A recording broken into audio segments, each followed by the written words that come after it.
Serena Williams is often paired with her sister Venus in tennis fans' minds, but it's Serena who emerged as the best tennis player in her family, and indeed the world, over the last 10 years, making a strong case to be Athlete of the Decade. Serena Williams' 11 career Grand Slams include 10 this decade, 3 at Wimbledon, 2 at the US Open, 4 at the Australian Open, and 1 at the French Open, collecting a career Grand Slam.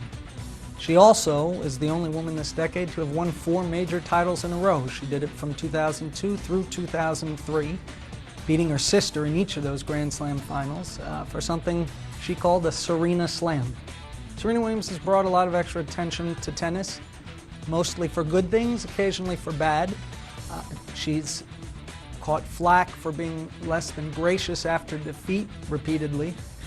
Most notably, of course, she was in the news recently for the way she left the 2009 US Open with a racket-shaking, screaming tirade at a lineswoman who called a foot fault late in her semifinal loss to Kim Clijsters. Williams is a polarizing figure in a lot of ways. She will draw kudos from some, but also criticism for the way she'll act off the court, for the outfits she'll bring to tennis, often quite original, including that black catsuit at the US Open that no one else is likely to forget.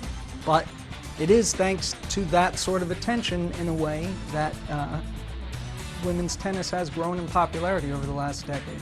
Set aside all of her Grand Slam victories or other tournament titles, whatever records Serena's set, and look at the way she's impacted the game of tennis. That, more than anything, might be the most compelling argument for why she'd be the Athlete of the Decade. Before Serena Williams and her sister Venus came along, no one hit the ball as hard as they do.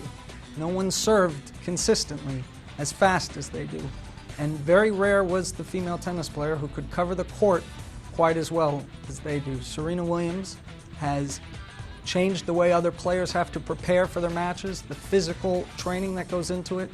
She's altered the way women's tennis is played. It's much more of a power-based, athletic game than it used to be.